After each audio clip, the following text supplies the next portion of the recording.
Dadako po tayo sa pahuling bahagi ng Matthew chapter 16, which is a very, very important passage sapagkat gustong ipaunawa ng Panginoon ang ilang mga mahalagang katotohanan sa mga tunay na tagasunod niya. So, if you have your Bibles, turn with me to Matthew chapter 16, verses 24 to 26.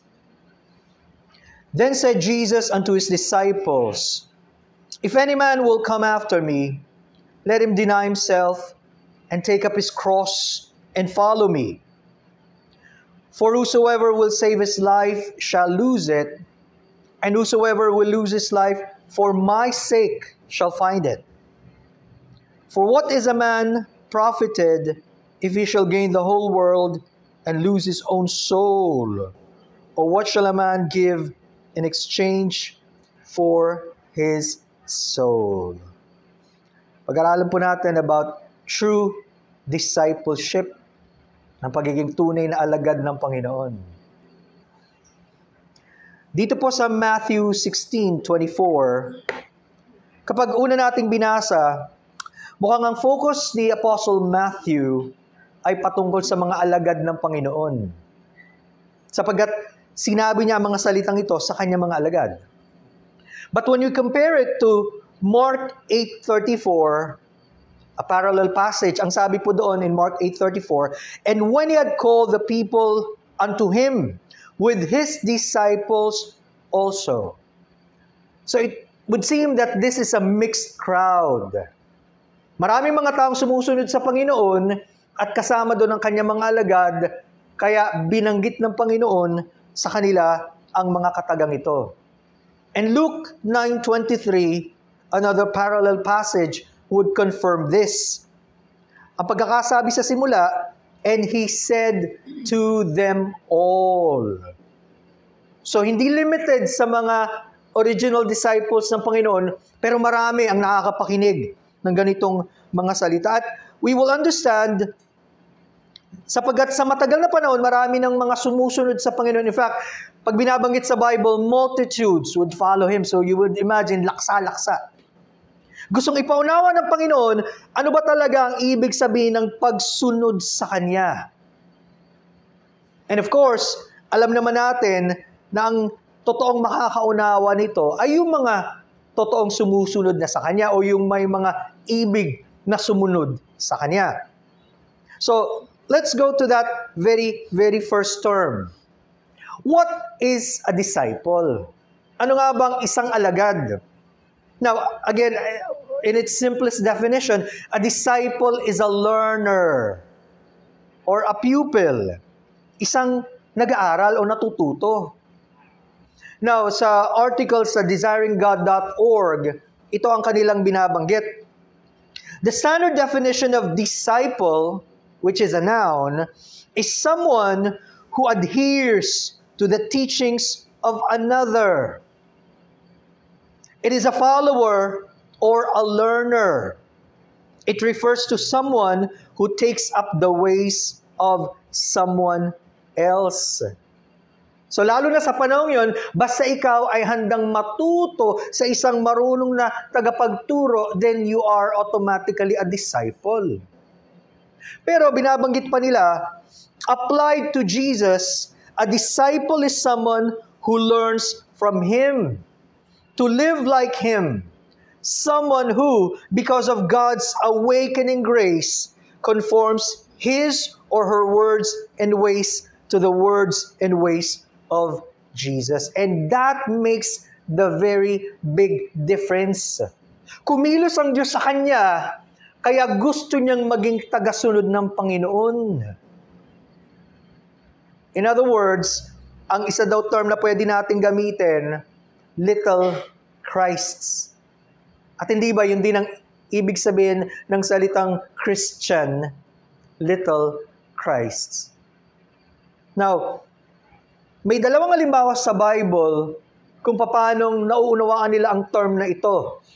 The term Christian or the term disciple in Acts 26:28. Nung nangangaral si Paul sa harapan ni King Agrippa, sabi doon, then Agrippa said to Paul, "You almost persuade me to become a Christian. Muntik mo na akong makumbinsing maging Kristiyano. Even in the mind of a heathen king, wala siyang pagkakilala sa Diyos. Pero alam niya, ang term Christian ay hindi basta-bastang term. Ibig sabihin, kapag naging Kristiyano, alam niya, magiging tagasunod siya ni Kristo. Pero ayaw niya. Kaya muntik-munti ka na.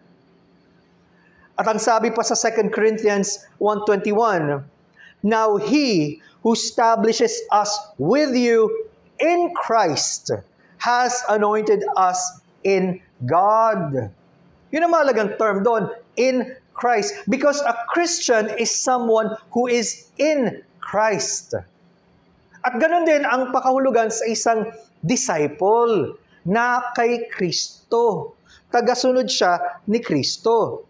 Lalo na sa mga panahon yon in New Testament times, common practice yan kapag may isang gustong matuto, lalo na kapag ang kanyang tagapagturo ay sikat o magaling na tagapagturo, kailangan niya magpasakop.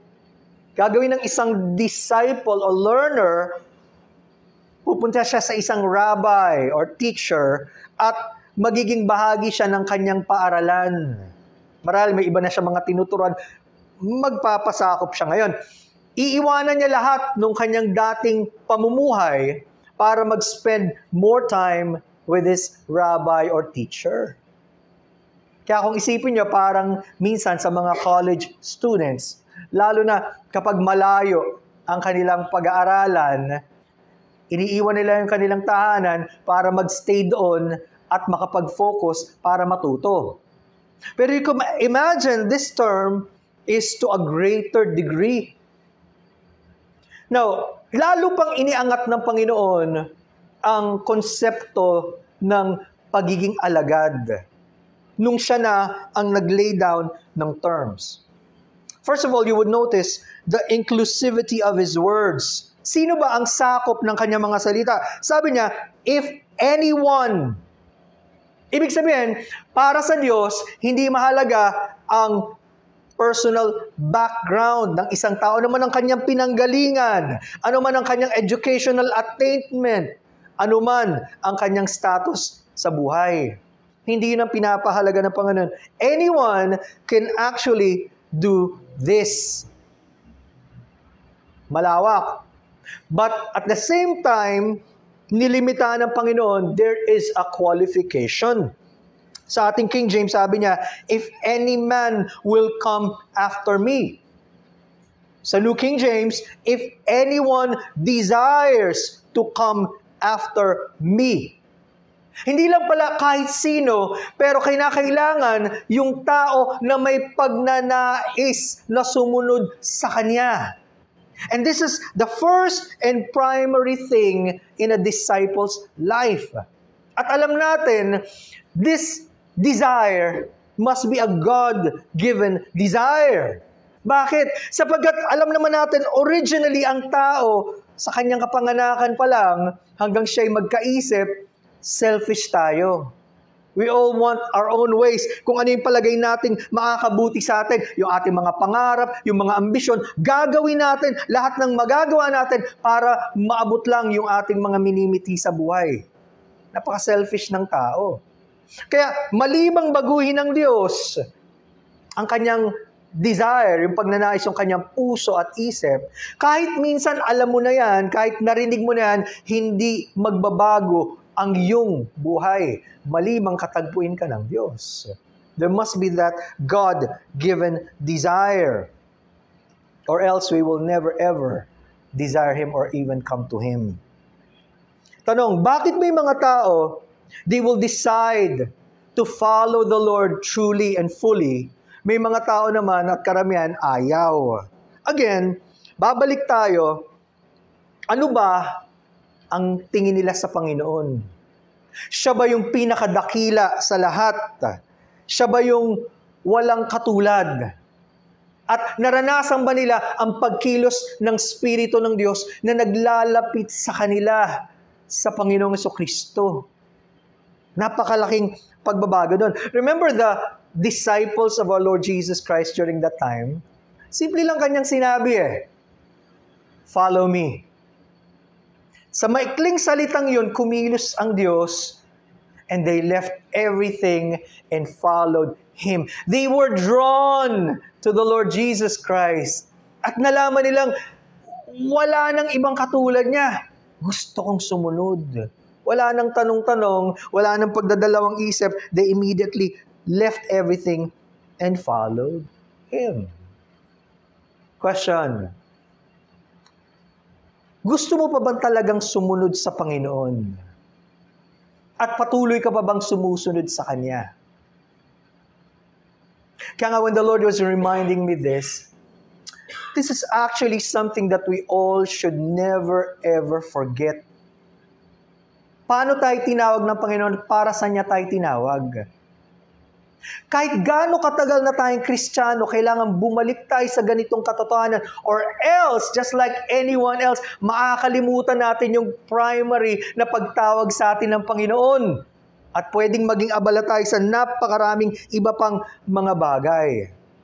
Now, ang question, kung hindi mo na gustong sumunod sa Kanya ng ganong buong buo, tama bang tawagin mo ang sarili mong isang Kristiyano? Or isang alagad? Mahihiya tayo sa Panginoon, di ba? If we continue to claim to be Christians or disciples, and yet we do not eagerly desire to follow Him, just like the terms of the Lord, kaya, no? Although, alam natin, there are different stages in the life of a Christian. Pag nagsisimula ka, marami ka pang hindi alam, tinuturuan ka ng Panginoon, bumabagsak tayo. But as we grow and mature, tinuturo ng Panginoon at may mga pagkakataong kailangan tayong ibalik ng Panginoon. So, the question probably is, overall, is this the heartbeat of your life to continue to follow Christ? Yun pa ba yun? Now, ano ang mga terms and conditions ng Panginoon? First of all, sabi niya, if any man will come after me. This is the beginning of salvation and true discipleship. Sabi nga natin, this is the first priority of a true disciple of Christ. Everything else will be secondary. Kaya nung binabanggit, if any man or any person will follow me or anyone desires, ando doon.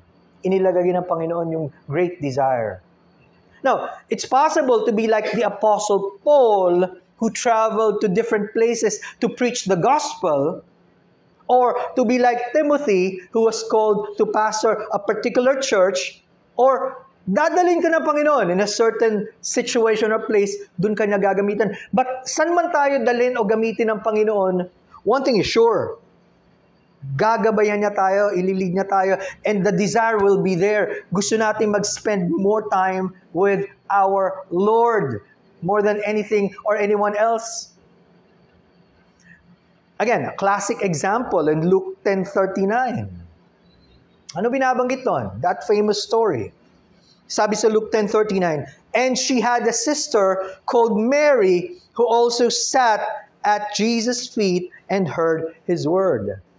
Napasin nyo, si Martha ang nag-welcome sa Panginoon sa kanyang bahay. Napaka-good hostess niya.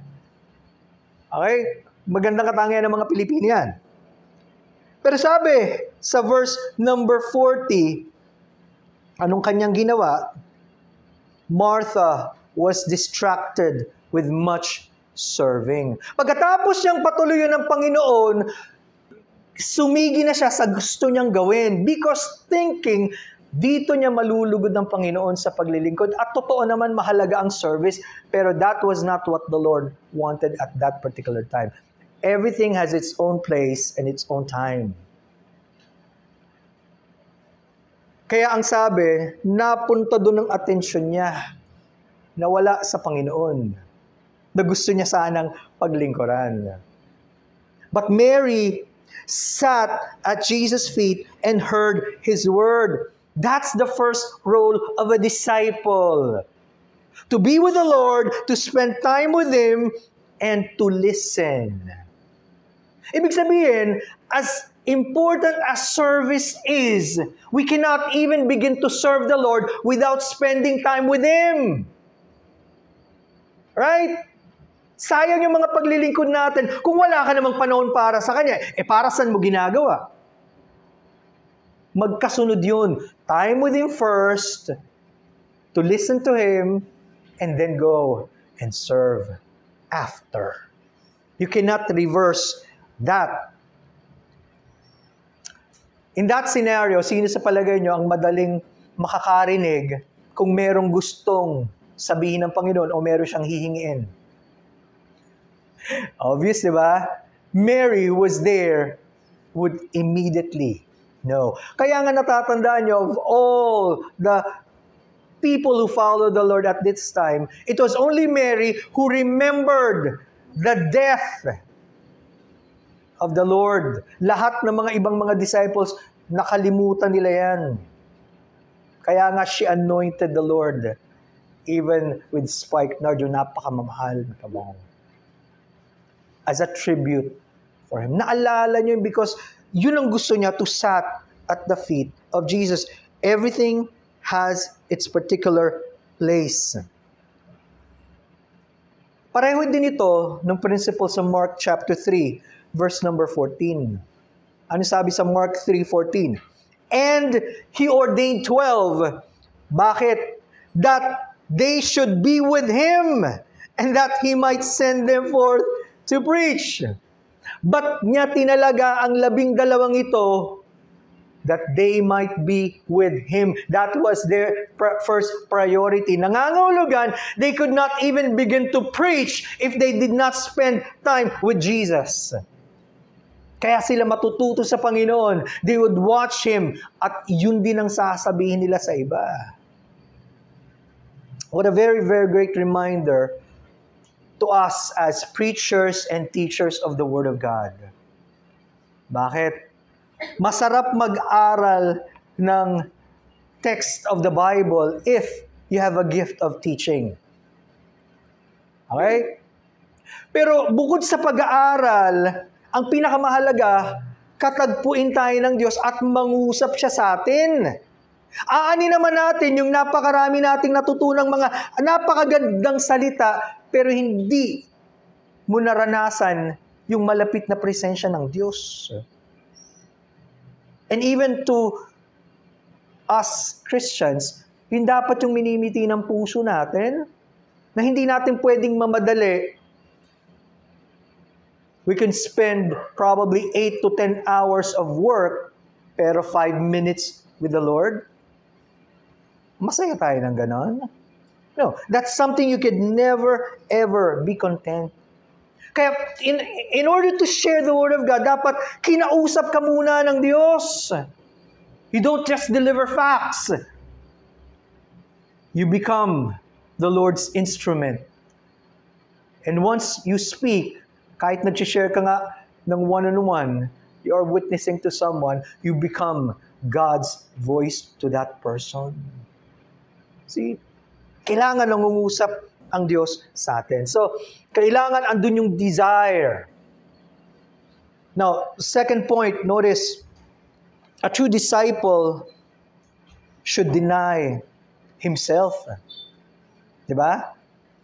Kung sino man daw susunod sa Kanya, sa Panginoon, kailangan matutunan niyang itanggi ang kanyang sarili. Bakit? Ang isa sa pinakauna nating kalaban, sarili. Di ba? Kaya nga madalas binabanggit, hindi lang tayo niligtas ng Panginoon sa kasalanan, niligtas tayo ng Diyos sa sarili natin. May sarili tayong gusto may sarili tayong ambisyon, at palaging gusto natin kung anong makapagpapasaya sa atin. But again, the only way para i-deny natin ang sarili natin, kung makita natin hindi ito ang gusto ng Panginoon, at kapag dumating siya sa buhay natin, at namatay tayo sa sarili nating ito, kung paanong namatay ang Panginoong Kristo para sa ating kasalanan. Again, if you could just imagine, kapag palagi nating inuuna ang sarili natin, it is an act of rebellion against God. Pinapakita natin, whether we say it or not, Mas mahalaga tayo kaysa sa Diyos. At kung anong maisip natin, gagawin natin. But only when we die with the Lord Jesus Christ, I am crucified with Christ. Nevertheless, I live. That's the time you will deny yourself. Again, linawin natin. Denying yourself is not the same as denial of things. Pwedeng deny mo sarili mo ng isang bagay. Ayoko muna niyan, magda-diet ako. Or hindi muna ako manonood ng ganito. That's denying yourself of certain things. But that's not necessarily denying yourself. Ang pinag-uusapan, sarili. Ito tayo eh. Ibig sabihin, ayaw na natin, tayo ang may control. Ayaw na natin na tayo nasusunod, siya na. Lord, kayo ang lahat-lahat. Hindi ako. Why? Because He is our Lord, our Master, our Savior. Ito yung karapat-dapat. Sabi ni Warren Wiersbe, denying self is not the same as self-denial. We practice self-denial when, for a good purpose, we occasionally give up things or activities. Daling gawin yon. Pero paminsan-minsan. But we deny self when we surrender ourselves to Christ and determine to obey His will. That's the key. When we truly surrender ourselves to Christ and we want to follow His will. Kung paanong sinabi ng Panginoon, not my will but thine be done, that becomes our principle in life. Doon papasok yung mga susunod pa natin gagawin. When we learn to deny ourselves and truly submit ourselves to the Lord, matututunan din natin i-deny yung sinful desires. Yung mga worldly passions. Yung mga kasama natin na hindi magdadala sa ating palapit sa Diyos. Di ba? Mas madali na talikuran ang mga pleasures of the world when we have truly denied ourselves because we surrender ourselves to Him. Kailangan magsimula sa atin. Talaga bang lubos-lubos na isinuko na natin ang lahat? O pagkatapos ng isang beses, kinukuha uli natin ang pamumuno. Thirdly, a true disciple of our Lord should take up His cross. Now again, sa panahon natin, naging magandang symbol ang cross eh. Di ba? Nagiging earring, o kaya kwintas, o kaya sa magandang paalala, nasa harap na. Pero alam nyo, the term cross itself and the idea means death and suffering. Wala nang iba. Lalo na sa panahong iyon. Kaya nagkaroon ng cross para ang tao ay mamatay. And that's the exact term na ginamit dito ng Panginoon. Kapag willing tayo to take up our cross, that means we're willing to sacrifice for the sake of God and His kingdom. It can be a deliberate act. Sa pagsunod sa Panginoon, may mga bagay na handa nating isakripisyo para sa Kanya.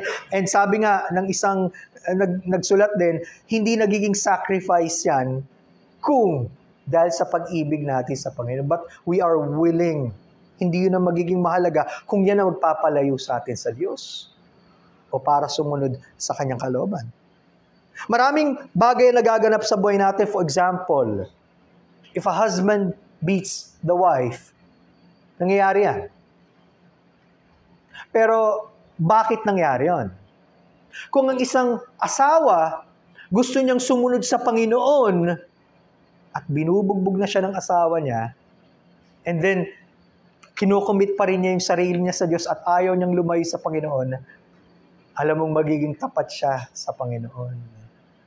It can be any other kind of circumstance that we are in. The question is, how do we react to difficulties that come to our lives?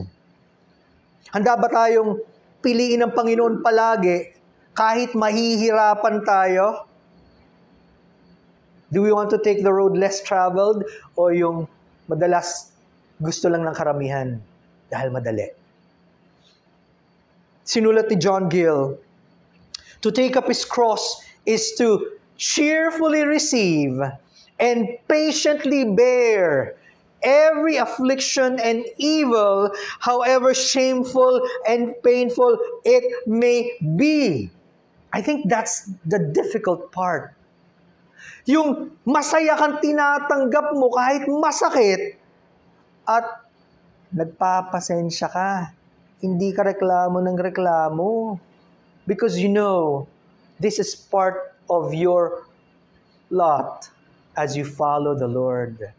Walang aksidente sa ginagawa ng Diyos. And then, tinuloy niya, which is appointed for him and is called unto, which is his peculiar cross, as every Christian has his own, to which he should quietly submit and carry with an entire resignation to the will of God in imitation of his Lord. So kung may mga pagkakataon dahil sa pagsunod natin sa Panginoon, may mga hahadlang sa atin pero gusto pa rin nating sumunod and it will cost us something, gusto mo pa rin in obedience to the Lord. Or may dumating sa buhay mo mga tragedies o kahirapan, tinatanggap ba natin galing sa Panginoon? It's really a matter of the heart. So the question is, ba't naman natin i-bear yung ating cross kung pwede namang maging masarap ang buhay natin? Which many people in our times, kasama na ako dyan, mas masarap piliin eh. Di ba? In the normal course of life, mas gusto nating maging masarap ang buhay natin. But again, yung concept na gusto kong sumunod sa Panginoon at ito ang gusto niya para sa akin, no matter what it takes, Lord, I will follow you. Remember 1 Peter chapter 2 verse 21, and I will read from the NASB. For you have been called for this purpose, because Christ also suffered for you, leaving you an example so that you would follow in His steps. Ang Panginoon na nauna. At yung ginawa niya ay example para sa atin. And we should learn to follow Him. Kaya nga, ang isang tao na hindi niya gugustuhin sumunod sa Panginoon, just like yung mga inibita ng Panginoon. Sabi niya, sumunod ka sa akin, pero walang mahihigaan ako. Tinatawag niya sarili niya as the Son of Man. I have nowhere to lay my head. Wala ka na marinig doon sa tinawag niya. Hindi niya kaya yung kahirapan. Ang isang tao, nasasabihin niyang susunod ako sa Panginoon as long as it's okay, o walang sigalot, maayos ang buhay. Pero pag nagkaroon na ng conflict, hindi ko na kayang sumunod, then what are we? Di ba may tinatawag tayong fair-weathered friends? Andyan lang yung kaibigan pag masarap. Wala na kapag pagsubok. Which are we? My friends. At pansinin nyo, pagkatapos pa lamang mangyari ito sa buhay natin, when we learn to deny ourselves and take up our cross, can we actually follow the Lord? Dun pa lang yun. Una, may desire. And then you learn to deny yourself. And then you take up your cross. And then you would follow Him. Parang, it's like a full circle. Again, question, why do you want to follow Him? Kung makikita mong wala siyang katulad, siyang pinaka higit sa lahat, your treasure, your master, your Lord, your all in all, hindi mahirap sumunod at gugustuhin mong sumunod sa Kanya. Wala nang iba. Again, sa panahon natin, both the term Christianity, pati yung disciple, naging mababaw. Bakit? Maraming mga tao, sasabihin nila, gusto nilang sumunod sa Panginoon. Or sometimes, we even invite people, sumunod ka sa Panginoon, but they don't know the cost. Di ba? May parable din ng Panginoon of counting the cost. Ano mangyayari kung ikaw lalaban, hindi mo alam kung gaano karami kailangan, you will lose. Or magpapatayo ka ng isang bahay, hindi mo man lang kinount ang cost, pwedeng nakatiwangwang yan. At ganun ang karamihan. They immediately want to follow the Lord without considering ano ba ibig sabihin na maging totoong Christian? Ano ibig sabihin na maging totoong disciple? No matter what it takes, Lord, I want to follow you. Para sa karamihan, di nila naintindihan ang ibig sabihin ng ganoong term. Di ba? Marami, when they make a public profession of faith, akala nila, that's it. It's like joining a club. Nag-pledge ka, pinakita mo sa mga tao, and then that's it. Ang di nila naintindihan, simula pa lang yun. Because now, you are telling the world, I am a follower of Christ. I will follow Him the rest of my life. Problema, sa karamihan, tumagal na, hanggang ganun lang ang concept, naging member ng church, tapos. Or ingat din tayo, because we now use the term discipleship, pero ang ibig pala natin sabihin, fellowship. Malalim yung sinasabi ng Panginoon. At kailangan maunawa ng isang totoong alagad, ito ang terms ng Panginoon, hindi tayo ang naglatag ng mga terms na ito. Remember, there's no such thing as a Christian who is not a disciple or a disciple who is not a Christian. Both terms are synonymous. Pareho yan. Okay? Now, sa verse 25, sinasabi ng Panginoon, yung impossibility of doing two opposite things at the same time. Paano mo magagawa yung dalawang bagay na magkasalungat ng sabay? Impossible. Bakit? Ang tawag kasi dito, antithetical, meaning directly opposed. Anong sabi niya sa 25? For whosoever will save his life shall lose it, and whosoever will lose his life for my sake shall find it. Imposible daw, gustuhin mo na iligtas yung sarili mo at lahat ng gusto mo maganap, pero maligtas ka pa rin. Mawawala yan. Habang kinukuha mo, lalong nawawala. Lalo na kung wala ang Panginoong Jesucristo, sayang lahat ng efforts. Remember Lot and his family. Sa tingin ng iba, naging magandang position ni Lot because he became a leader in Sodom. Nasa gate na siya. Mataas na posisyon niya. Pero, binaliwala niya ang lahat. To the point, pati ang family niya nawala. Everything he worked for, everything he valued, na-destroy. Compared to Abraham, kaya nga, confident si Abraham kung saan ka pupunta, sa kabila ako, because he knew God would lead him. His trust was in the Lord. And God honored and blessed Abraham. What happens kapag ang isang Christian is willing to lose everything for the Lord? Kahit buhay niya, kahit anuman ang kapalit, para sa Panginoon. Then that's the time he gains everything. Kasi ang kasapatan niya ang Panginoon. Kaya tama yung sabi ng isang Christian martyr, di ba?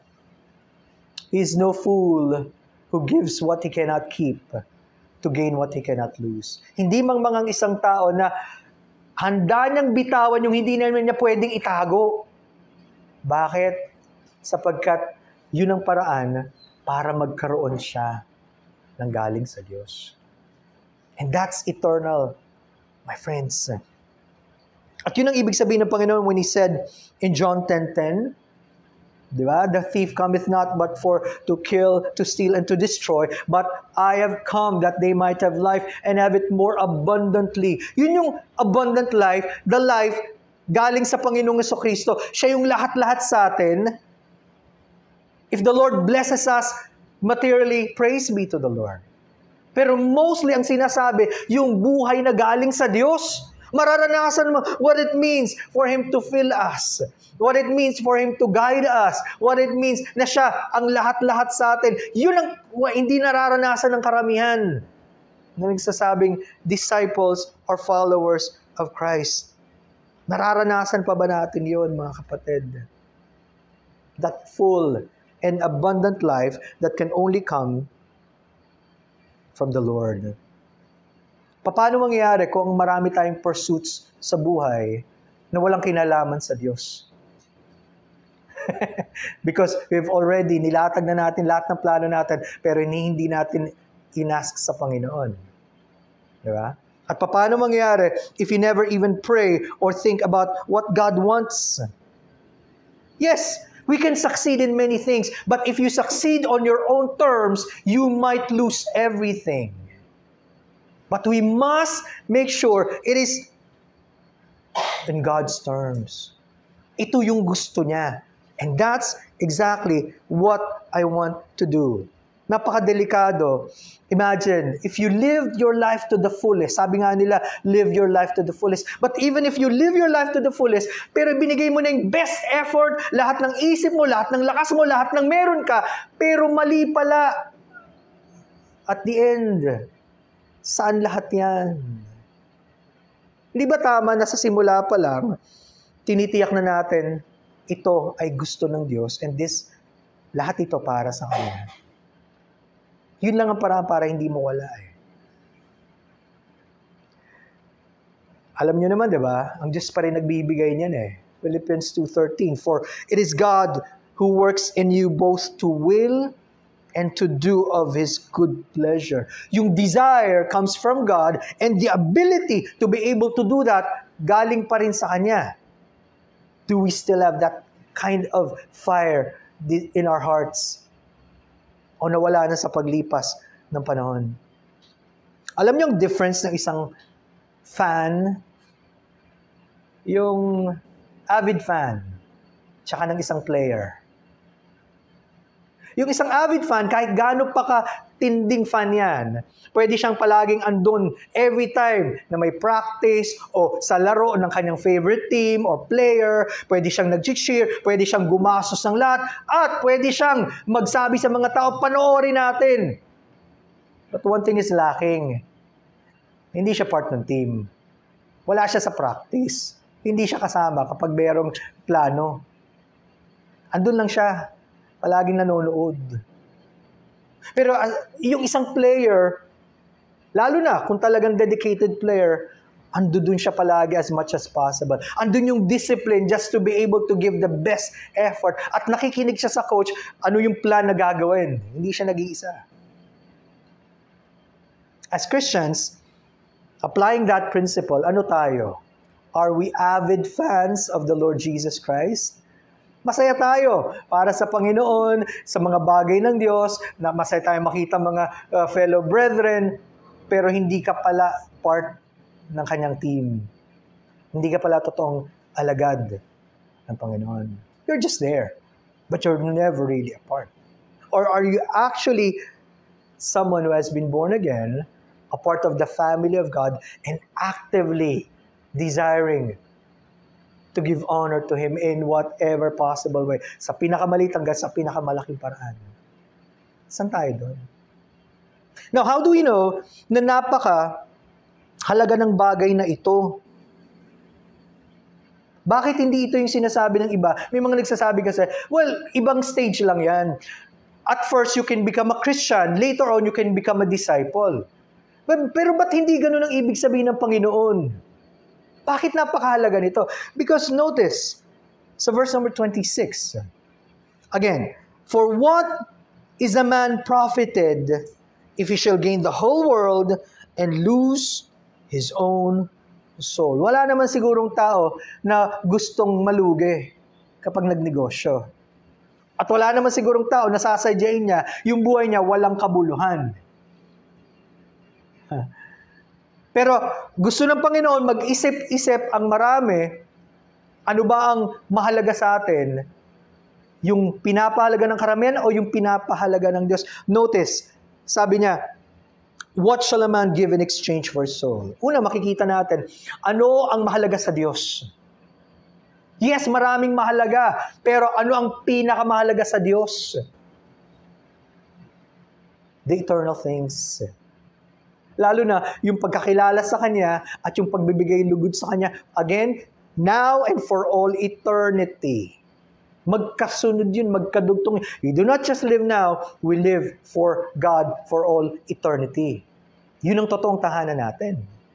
Makikita nyo pangalawa, kung yun ang mahalaga sa Diyos, ano dapat ang mahalaga sa atin? Again, because of so many things happening in life, madaling ma-distract tayo. Dati mahalaga yan. And I would give everything just to be able to please my Lord, pero not anymore. After so many years of being so busy with many things, ito na ngayon ang priority ko, not you, my Lord.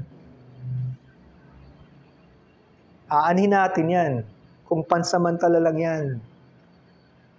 And then notice, again, gaano natin pinapalalim ang pagkakilala natin sa Diyos para ma-ensure natin yung kalooban niya na susunod sa buhay natin.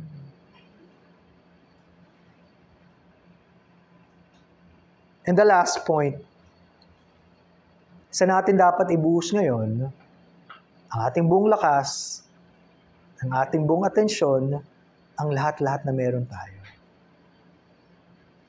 Now, even the simplest things of life can be honored by God kapag tama ang isip at puso natin. Di ba? Yung simpleng paglilinis, if you do that for the glory of God, God will be pleased. Yung mga ordinaryong ginagawa natin sa araw-araw for the family, for our church, for our friends, pwedeng i-honor ng Diyos yun as long as we are conscious it is for Him. Huwag nating baliktarin, mga kaibigan. See? So based on that, masasabi pa ba natin na talagang tayo ay mga totoo na mga alagad ng Panginoon in the truest sense of the words at hindi sa pangalan lang.